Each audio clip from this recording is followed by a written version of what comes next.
Hey, what's going on? It's CJ Wilson here with Dope Talk. Of course, I am your host. Have a special edition of Behind Enemy Lines. As you guys know, it's rivalry week in college football, and what other rivalry that, in my opinion, I think is one of the best in college football, especially when it's up. This year is going to be a little bit interesting as far as both teams not being as good, but of course, it's still the Florida Gators versus FSU Seminoles. For that rivalry weekend after Thanksgiving. I have a special guest on with me. I have Graham Hall. Graham is reporter for the Gator affiliate 247. Graham, how you doing, man? It's always good to chop it up and hang out with you. It's great, man. Good to be here. Always good to talk. I'm with you. I wish this game was a little bit more exciting. Certainly, FSU, 4 one-score losses this season. Florida's season has been one to forget, absolutely, from the coaching change to DJ Lagway's disappointing season. This rivalry is definitely at its best when both these teams are in contention to make the college football playoff or make a illustrious postseason bowl. And just sadly, that's not the case this year. But the best thing about it is that there's still, I pause to use the word hatred because that makes it seem like, it's deeper than it really is. But these are two fan bases that are going to get up for this game no matter what, which makes it a special weekend. Yep, absolutely. I wouldn't even blame if you said "Hey, man," because that's pretty much how I go between these two fan bases and just the team in general. But again, it's still, I guess you could say, a healthy hate, if you could even, I guess, have a healthy type of hate. But it's a good type of rivalry, in my opinion, one of the best in college football. And then, like I said, this game typically before the last game of the season, it always has some type of implication as far as what the postseason could hold. So to get that back in the immediate future would be good for both programs, in my opinion. Before we get started, make sure you guys hit that like button and subscribe to the channel if you haven't. Go ahead and hit that like button and subscribe. I want to give a shout out to our new sponsor as well. Shout out to FastPay. FastPay is a corporate MasterCard built for business expenses such as travel, lodging, entertainment, shipping, whatever you want to call it in regards to your business. You get 2.25 cashback in Evergreen. We have no annual fees with FastPay and no monthly fees as well. So go ahead and tap in with FastPay, get your business going in the right direction. All right, Glenn, let's talk a little bit. And you kind of spoke about it a little bit as far as the changes around Florida. So Florida elected to fire Billy Napier mid-season. Just talk about how I guess the vibes around the program have been since that change to move on from Billy Napier. And I want to say Billy Gonzalez, the longtime receiver coach, is the interim head coach at this point in time. Yeah, the vibes inside the building are totally in conflict with the fan base. The team understands they didn't get a job done on the field. I mean, they're obviously aware of the win-loss record, but they thought, a lot of them, that Billy Napier had done a good job in building the foundation of the program, from how he cared about players, how he recruited, landing players in the transfer portal, saying the right things behind the scenes, building the Gator Made program. I mean, I could go on and on and on about how well respected he was in Gainesville. And I think you could say that that was part of the reason that he, quite frankly, lasted as long as he did. Because go back to last year, we were having this same discussion. It feels like a little bit of deja vu, where we were talking about him saving his job at the end of the season last year. That 4-game win streak that Florida goes on bought him that fourth year. And people were looking around and saying that, hey, let's see what he can do with a healthy DJ Lagway, second year of a dynamic 5-star quarterback, a lot of players returning on both sides of the ball, getting 3 redshirt senior offensive linemen back, having Caleb Banks come back, sophomore Miles Graham. There was a lot of optimism, but then Florida doesn't hire an offensive coordinator. DJ Lagway has a very atypical year, and it led to, with a daunting schedule, Florida just, again, not having the results that the program demands. Just like FSU, Florida's a proud program. And if you don't get it done on the field, it doesn't matter what you do behind the scenes, how well liked you are, you're more than likely going to be out of a job and looking for a new job. And that is the case with Billy Napier. It was sad for a lot of players, but they understood that they just didn't get it done. It was a lot of players that felt guilty, in a sense, as if there was more that they could have done to save Billy Napier's job. Coaches will be the first to tell you that it's not on the players, it's on the coaches who brought them in, tasked with developing them. But Florida players felt like that they could have done more because their head coach is no longer in Gainesville. So it was tough for them to see him go. To their credit, they have stayed together. They haven't had a ton of opt-outs. I think they've had one player opt out publicly in Tank Hawkins. They tried to stick together, but you have seen kind of a wane in competitiveness, I'll say, in recent weeks.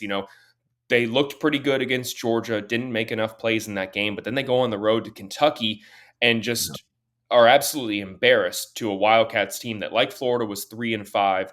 Florida loses that game 38-7. They get up for Ole Miss, lose that game in kind of close fashion as well. And then last weekend against Tennessee was just a dismal performance where Florida just fell behind 21-0 really quickly, and the whole thing just kind of snowballed here. So you've seen Florida stick together inside the locker room, but you have seen the competitiveness wane a little bit here. And it's just been a frustrating season all around, marked by the coaching change where pretty soon here there's going to be a new coach on the sidelines in Gainesville, and players are going to have to make a determination on their future, whether to remain in Gainesville or enter the portal. And it's going to be an interesting time, certainly in Gainesville, if it's not already, considering all the noise and speculation we've seen for the last month. Graham made a good point too, as far as being well liked and that type of deal. But again, it's the results on the field. FSU was in a similar situation because Mike Norvell is pretty much when you come off field, behind the scenes, and that type of deal. It really doesn't get any better from that perspective. But again, wins and losses is all that matters, and the fan base is pretty much out on the mic. And in my opinion, I think it's going to be similar to what like the conversation we had last year with with the Billy Napier. I think this is going to be the type of season this upcoming year for Mike Norvell. He could be a lame duck coach, so to speak. Don't want to use that term, but just what it is in regards to if he loses early in the season, they could make a decision very quickly. Now, I do want to give props too, because Florida, if I'm not mistaken, you guys haven't had or lost any commitments from the 26 class, if I'm not mistaken, correct? Yeah, no decommitments yet, which is a testament to, everyone is going to say, oh, look at the program, what it has to offer. University of Florida is still a highly regarded public institution. This is a program that still has a lot of pride.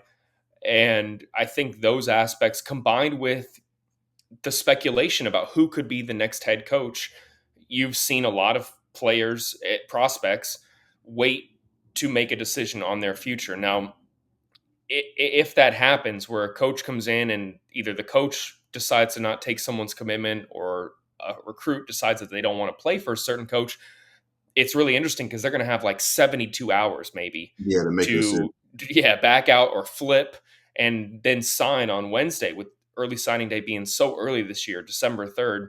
It's going to be really interesting. So I can't say that a mass exodus or any exodus won't occur after this weekend when we have some clarity on the future. But as of right now, guys have stayed patient. They've handled their business behind the scenes. Most of them are talking to other programs, right? A Mhm. lot of them are locked in, but they understand that they're going to have to like do their due diligence behind the scenes and figure some things out, but they haven't publicly decommitted. I do, let me just, if I had to make a prediction, and I'm not tipping my hand here or anything like that, but just based on history, I would expect that Florida does experience some decommitments Yeah, yeah, upon the hiring of head coach. That just happens, right. and at the same time, they'll probably experience some flips. So, to their credit, right now, they've all stuck in, which I think is noble in today's day and age, where so many players are looking for their next stop, and maybe will make a quick decision, maybe a rush decision, a little bit, and whoever is helping Florida behind the scenes in the recruiting department talk to these guys and say, hey, you can still make the decision down the line, but let's not make anything rash right now. It deserves credit, especially for the kids, because it's never been easier to flip and change your mind. Right, definitely. Never been easier. And you brought up a good point as well, too, as far as I don't agree with it. The push for early Sunday to be this early, it doesn't really give you any wiggle room to make any decisions. And also it gives you, from a institution standpoint, you kind of feel, I guess, pressure to make a decision one way or another on the coach and that type of deal. It's just bad business in my opinion. Let's kind of jump into it. We spoke about DJ Lagway a little bit. Let's talk about, I guess, the ups and downs, because coming into this season, there was a lot of hype with DJ and things like that, and he has fell short of that. Whether it be, in my opinion, I think it was injuries in the off season and the lack of reps that he was able to gather within the off season was the biggest factor, in my opinion. But let's talk about DJ Lagway and what he brings to the table going into this FSU game. Yeah, he still has a really high ceiling. It just has been a disastrous year for him. I mean, go back to last year, even he was still unknown at the collegiate level. He took advantage of defenses not really knowing how to play him too well and was really explosive downfield in that regard. But you enter 2025, the opponents on the schedule have an abundance of film on him, knowing what he does well and what he doesn't do well. But he gets there in January and still is dealing with some shoulder soreness that he had been, frankly, dealing with back to August. Mm. His first fall camp in Gainesville, right before the Miami game, he was limited in fall camp due to some soreness he was feeling. And it was attributed at the time to just having a larger workload than he had ever really had before. His first fall camp, gearing up for a long season, he felt some soreness. And then that in January it doesn't go away. So he's shut down in spring to give him more time to heal, and is a modified participant in spring practices, as they call it. So he didn't really throw. He doesn't start throwing again until June, and then he's on a pitch count where he's throwing roughly 200 times a week for those 2 months in summer. Right before fall camp, he gets the calf strain, so he's limited in fall camp as well. He really didn't start fully practicing until the start of the season. He was able to do some 11 on 11, good on good, with about 12 days to go before the season opener. So you're talking August 18th was his first full week of, working with the ones in practice. I mean, that's just not enough time for a guy that frankly had a lot of work to do, from his footwork to reading zone defenses, figuring out how to, go through his progressions at a higher rate. And I think maybe the one that has flown under the radar the most is that due to that, well, I shouldn't say due to it, potentially due to the shoulder soreness, he altered his throwing mechanics in the offseason. So you have a guy who grew up playing the position, is used to being out there every single day, and then all of a sudden in June, he's altering his mechanics. And the mental aspect of that's going to take a little bit more time to get used to. And all the things we talked about, and he also had a toe injury and a hamstring injury. I mean, and he had a sports hernia as well back in spring. Those 5 injuries right there have made it a disastrous season for him, where he has been, he hasn't been in ideal shape. He's been limited from a lower body perspective, where, this is a guy who was recruited to be a dual threat quarterback. And sometimes I, think that term is a little bit of a cliche, but he's someone who can make extra plays with his legs. He is a really good pocket passer, but if the pocket collapses, he can get outside, throw on the run, pick up extra yards, and he's big enough to not be able to bring him down easily in the open field. That part of his game was extremely limited. So where the pocket collapsed, he was a little bit slow to sometimes step up, would take unnecessary contact, would take sacks, and he hasn't done a great job throwing on the run, especially when he rolls out to his left. So everything it's a combination of all these factors. I always kind of pause when someone says, well, what's the one thing, I'm not saying this to you at all, but what's the one thing that DJ Lagway has kind of failed at this year? It's a culmination of everything. It's a combination rather than one specific thing. I will say this, because DJ Lagway gets a lot of criticism. I think a lot of underclassmen get a lot of criticism. I mean, to come in and Yeah, play this level of ball, everything and is rushed nowadays, man. yeah, I hate it. And even in yeah, the not to cut you off, but even at the pro level, you want these quarterbacks to yeah. come in, and it's no development within the quarterback position at the pro level. If you're not coming in and playing at a elite level as a rookie, in year 2 or so, they're looking to move on from you. And I don't get it, because you look at guys like Geno Smith, and you look at a lot of quarterbacks around the league where even Daniel Jones with the Colts, people wrote him off after 2 years with the Giants. And now you look at what a quarterback can do when they're 28, 29 years old. I mean, that's a position you can play until you're 40 now. I mean, to think that we know how good a quarterback is going to be when they're 19, 20 years old, it's kind of ludicrous to me in a sense. And I kind of paused a little bit. I did kind of buy into the DJ Lagway could be in the Heisman Trophy conversation if everything went according to plan for him. But people proclaiming him and Arch Manning as these Yeah, quarterbacks who were going to be top 5 in college football, maybe it's revisionist history in a sense, but it just felt unrealistic from the jump, just given how many, still in this post-COVID era, you have 23, 24-year-old players who have had so much more development time. It just kind of felt a little bit ludicrous. But people seeing them already say, well, DJ Lagway is a bust, Arch Manning's a bust. Let's pump the brakes a little bit here. Give him a little more time. He could be in 10 years a dynamic quarterback. He could play a long time in the NFL if he gets healthy, continues working, improves his footwork, keeps studying film. I mean, this is still like we're still in like chapter 2 of his 30-page story, and people were trying to say they already know how the ending is going to shake out. Like, let's just see how this goes down the line. But it has been a disappointing sophomore year. With all that said for him, I will give him some credit for how he's handled it. This is someone who you probably saw this on social media. People were saying after he was in a walking boot after the loss to Miami, people were hopping on and being like, opt out season. He's played his last snap at Florida. There's not much for Florida to play for. They're 3-8, and DJ Lagway is still out here battling. He hasn't shut it down. If he has to get a procedure after the season, he's not doing that right now. And he's handled it and said all the things in the media the right way. From I'm still a Gator. I'm not focused on my future. We'll see, obviously, if he's here in 2026. I mean, I think you can say that for every single player on Florida's roster who still has eligibility. But for the time being, DJ hasn't been a distraction with talking about his future. He's said all the right things. He's respectful. It's tough to see him get the criticism for his play because everything that he's handled around that has been really commendable in my mind. Yeah, and I agree with you. As far as it's a two-coin flip because you want to you're promoting these guys and put these guys in these conversations without actual production, anything behind it.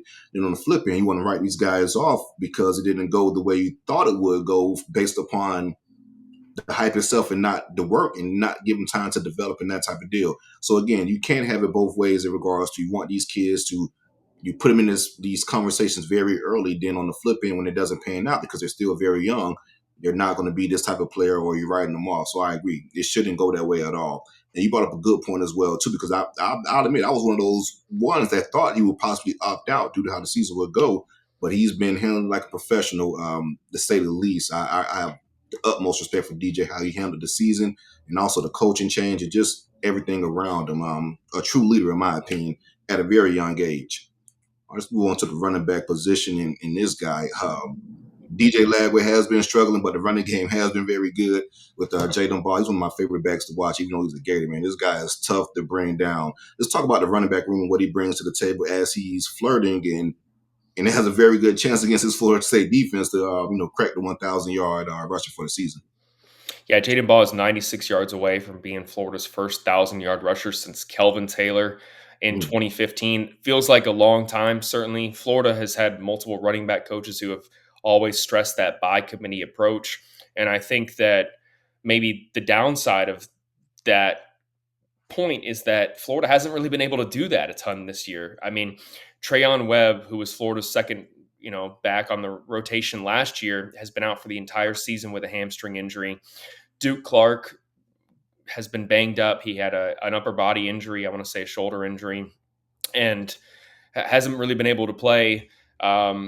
Jacoby Jackson, who then was number 2 back for Florida, he's been out for the last 4 or 5 weeks here for the Gators, and Byron Lewis is banged up as well. I mean, you're talking about a really, really banged up running back room, and as a result, they've used Jaden Ball at a higher rate, and he comes into this game with 904 yards, has a really good chance. We heard a lot in the offseason about him being the strongest pound-for-pound player on the team. He's difficult to bring down. Yeah, he's tough to bring down, man. And he doesn't look it sometimes, which is kind of interesting. I mean, he kind of looks like a little bit of a small back when you look at him, but man, he is built, and he's only going to continue to get stronger. Just turned 20 years old. It's someone that and is still pretty fairly new to the position. He played linebacker in high school as well. Had a lot to work on in terms of his technique and just his ball carrier vision, especially. You've seen those massively improve in the last year, and it's been really intriguing to watch him and awesome to watch him because he's been really, really good for Florida this year. He's tough to bring down, and there's some aspects of his game too, like every sophomore, that has to improve. He's got to get better as a pass blocker. He's got to continue to improve it, working out of the backfield. His route running has gotten better, but this is still a young guy who is ahead of the curve for being a sophomore. And if he can go over 1,000 yards on the ground on Saturday, it would be one of the lone bright spots in these past 6 weeks for Florida. And, I'll bring you back to 2023. Ricky Pearsall was 124 receiving yards away from going over 1,000 yards for Florida. And then Graham Mertz gets hurt against Missouri. They turn to Max Brown for the final game of the year. And Ricky needed just 56 yards to become the first 1,000-yard receiver at Florida since 2002, since Taylor Jacobs.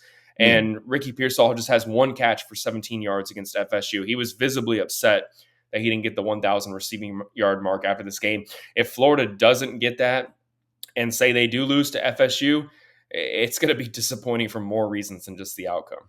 Yeah, I agree with that 100%. Very good point as far as 2023 season, because Ricky was a great guy, and of course it was an unfortunate situation for the quarterback position for Florida State and Florida State and Florida during that 2023 season, especially how it ended. Yeah. All right, moving on to the receiver room. Of course, Dallas got hurt, who was one of the bright spots, but this receiver room is very young and very good. Vernell Brown, Eugene Wilson, etc. Let's talk about the explosiveness within that receiver room. Even though the passing game hasn't been, due to quarterback play, etc., hasn't been great, but it's still that threat on the outside for these type of receivers. Yeah, I hate to keep coming back to injuries, but that's probably been the biggest thing holding them back from obviously DJ Lagway, but also the guys in the room who've been banged up. Dallas Wilson was a standout in the spring. Third month on campus, he had 10 catches for 195 yards and 2 touchdowns in the spring game. People were kind of like salivating what he could be like in this offense as a true freshman. There were comparisons that, again, far too early to Jeremiah Smith and Ryan Williams out there. And then he, has a brutal foot injury at the end of fall camp. It is in a cast for more than a month and doesn't return until about a month into the season. And then he gets injured again, but when he was out there, his debut at Florida, he had 6 catches for 111 yards, just was tough to tackle at 6'3". But again, a guy who was watching the rest of the season from the sidelines. He's not alone. Aiden Mizell's been banged up all season long. Vernell Brown had the AC joint injury that has still limited him, but he made his return last weekend. He's Florida's leading receiver heading into this game, but has missed several games, and is a true freshman. So the future is bright if you can keep those guys coming back. Eugene Wilson as well, out for the season with an ankle injury. Khalil Jackson, a veteran, has never really been able to play this year after coming back from 2 knee procedures from last year. Injuries have just kind of led Florida to be not able to use the talent they have at the skill positions, which has been quite unfortunate. It's just another layer of the disappointment here for Florida this year, and it's why they haven't been as explosive offensively, is they haven't had some of their top guys available for a long period of time. And it starts with those young guys we just mentioned. If they can get them back next year and get healthy, people are going to feel really good about Florida's wide receiver room. But it definitely feels like a lost season from the wideout perspective, is that you didn't have your top playmakers available for much of the season. Yeah. And moving on to the offensive line, this was supposed to be a strength of the team coming into the season, with a lot of players coming back, like you stated earlier, a lot of experience, but they've been struggling a bit this year as well, too. Let's talk about the offensive line and some of the matchup problems they could cause for FSU. Yeah, I think they've done a good job at run blocking. I don't buy totally into PFF grades. I do think that they're useful. Let me get that straight. But I don't think they tell the full story. I mean, some of the sack numbers and the missed assignments that you see accounted for can come down to not having someone to chip, being struggling to pick up an extra blitzer. And like I mentioned with Jaden Baugh, they need him to do a little bit better job in that regard as well. And some of it comes down to DJ Lagway, what we talked about going through his progressions, taking a little bit too much time in the pocket before getting rid of the football or making a decision or not stepping up in enough time. I do think the offensive line has been one of Florida's more, what's the word I'm looking for here? Reliable units, I think you could say. I mean, they've had their shortcomings. There have been a couple games that were ones they want to forget, like Texas A&M earlier in the season. I mean, Austin Barber is a guy who's going to play in the NFL, and he had a 0.0 pass block grade in that game. I mean, there have been some bad performances, but it certainly is not the worst unit on the team. The big thing that I think gives people concern is that you're going to have to replace probably 4 starters from this season's team next year. I mean, you're going to have to use the portal and hope that some guys have developed, guys who haven't had a ton of playing time due to the experience on the line with, 3 redshirt seniors, 2 young guys playing in Caden Jones. and Najee Harris. Caden is, in his first year as a starter. Najee's in his second year. Those guys are going to be the veterans on the offensive line in terms of returning players next year. So it was supposed to be one of the top offensive lines in the country this year. I think that has not been the case, but they're certainly not the weakest unit on Florida's team. And some of the issues that they've been dealing with are not totally their fault. It's kind of some of the players around him a little bit. All right, let's go to the defensive side of the football. Defensive line, stick with that side. Of course, you got Sapp, Brendan Bett, and Cameron James are some of the names I saw that stand out. And of course, Florida recruits this position. In my opinion, we talked about this earlier. Billy Napier done a pretty good job of recruiting, especially within the trenches. Just talk about the defensive line and some of the problems they could cause for FSU offensive line that has been pretty good, but they've run the ball and try to use different ways to run the ball, I guess, and not just straight up the middle, use your edges and things like that when you're a typical Gus Malzahn type of offense, that type of fashion. Let's talk about what the defensive line brings to the table. Yeah, I'll start with the edge group because that was supposed to be one of the most promising units on the team this year. Getting Tyreek Sapp back, who led the team in sacks and tackles for loss. George Gums Jr. coming back as well. Cam James, like you mentioned.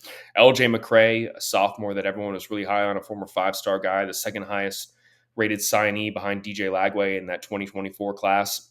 And they just haven't had the numbers and production, and they haven't generated pressure at the rate that many people expected. That part of that is facing so much talent on the schedule, but that's not an excuse that Florida is going to use, and it's not one I'm going to make for them. They've not really lived up to the expectations. I mean, Billy Napier came out before the season and said the edge group is probably the deepest on this team, and I kind of paused a little bit because we talked about wide receiver, we talked about running back. There are certainly some other rooms that you could have made a case for, and they haven't really lived up to the billing. They've had fewer sacks, fewer tackles for loss than a season ago. They haven't really rattled quarterbacks. They've still struggled with mobile quarterbacks. They've struggled to play contain. It's been a unit that hasn't done a great job, and now they're as banged up as they have been. Cam James is dealing with a little injury here he's playing through. George Gums is out for this game. He had knee surgery. LJ McCray has missed pretty much the entire season. He got injured against USF and has not returned. And Caleb Banks, I'll give him credit looking at the interior of the defensive line. I was a guy I didn't think was going to come back this season. Yeah, I He thought it had was so much good. to, right? Like, I mean, especially with agents in this day and age, that's probably the interesting thing is like, if you're a guy who's going to go into the NFL draft and you've got an agent, they're probably telling you to shut it down. Yeah. I don't think his agent is sitting there saying, yo, come back for a 3-8 Florida team and try and play, a couple last college games. This is a guy who has a chance to be a late first, or probably a second or third round pick in the NFL draft. Mm-hmm. But has just had too many lower body injuries. He had ankle surgery after last season. He dealt with a foot injury throughout spring camp and into the fall. And then he plays 29 snaps against LSU and has to get surgery again. Most people, including myself, would have thought that he was going to shut it down. So I'll give him some credit for fighting through that. And that's a boost for Florida, but he's not in fantastic game shape because considering how much he hasn't played this entire year, let alone this season. Jamari Lyons and Mekhi Barrow have kind of picked up the workload along with Brendan Bett, who I think has been a good addition for Florida out of Baylor via the transfer portal. But Mekhi Barrow has been dealing with a knee injury all season long. I guess I shouldn't call it maybe an injury, but he's had an ailment where he's had to have his knee drained consistently after practices and after games, and he still fought through it. But you saw him not available last week. Is he going to be available for this game? I don't think we'll know until 90 minutes before kickoff when pregame warmups happen. So this whole defensive front for Florida has been hindered by injuries. I know most teams can say that. But as a result of that and just not really living up to the billing in terms of the talent that they thought they had at their disposal, Florida's defensive front has not been as good as most people thought they were going to be heading into this year. Yeah, I agree with that. Injuries can be a tough situation because, like I said, the talent is definitely there. All right, moving on to the linebacker position. And in the few games I've watched, and you mentioned his name earlier, but the few games I watched, true sophomore, he stood out the most, in my opinion, on defense, and that's Miles Graham. Like this kid could play some football, man. Just from a run stopping standpoint, even in the pass game, he does a pretty good job in coverage as well. So let's talk about the linebacker room and of course the leader of the linebacker room, and Miles Graham.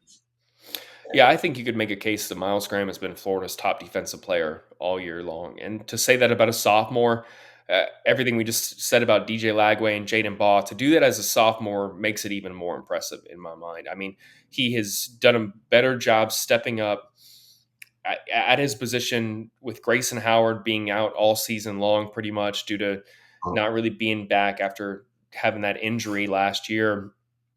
Miles has done a good job with the coach to player green dot helmet communication. He's been more vocal. He's been an aggressive tackler. He picks up his assignments well. He does a really good job at communicating, like I said, and he's been one of the standout players for Florida that is really easy for Florida players to root for. You know, a legacy guy. His father, Ernest Graham, was a standout running back, and he's someone who has said all the right things, just like DJ Lagway. You know, Ernest went through a coaching change at Florida as well. He played his first 3 years with Steve Spurrier. Then Steve Spurrier leaves. Ron Zook comes in. You know, the portal wasn't around back then, so Ernest was kind of forced to, buy back in. And getting that perspective from your father, I think, means a lot to him, and he has pretty much shut down any notion that he's going to enter the portal. Obviously, we'll see what happens, but saying all the right things, making all the plays that he does, and I hate having to consistently bring up injuries, because more often than not, everyone who is playing every single game at this point in the season, they're dealing with something or another. It just yeah, depends on the severity. Miles has been dealing with, he's been playing through a shoulder injury, and he's been battling his tail off. He hasn't let it hinder him. He's not using it as an excuse. It's been impressive to watch. Certainly, he's been one of the bright spots of this team. Just the way that he's continued to fight for a team that really doesn't have too much to play for anymore. yeah. You don't really see those type of players anymore in today's age. So it is refreshing to hear that, and to have a guy that just loves the orange and blue and putting everything on the line, battling through injuries and that type of deal. All right, my favorite position on the field. And before we get into the DBs, I do want to give a shout out to Kamari McLean, man. Like this kid from, of course, we all know the story from the recruiting process, Colorado, all that type of deal. Prime saying some maturity issues need to grow up, but and shout out to Billy for taking a chance on this kid too, because in my opinion, it's paid off dividends because he's played really good ball this year, really mature, and I think we're seeing what we saw in the recruiting rankings as far as the type of player that Kamani could be. Well, speaking of that, let's talk about the entire secondary and what they bring to the table.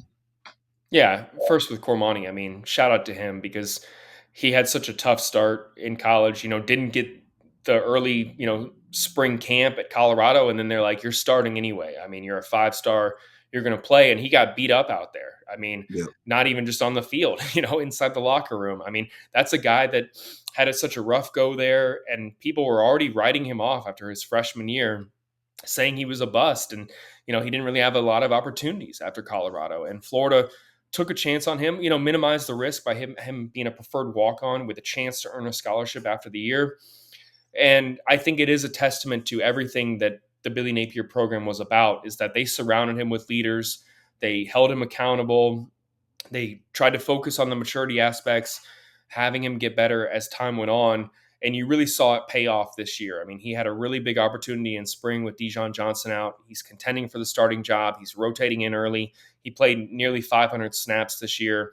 Has some things he needs to continue improving upon, hitting guys, going downhill, continuing to, be an aggressive tackler. He's going to improve in that regard. He's just a guy in his third year of college.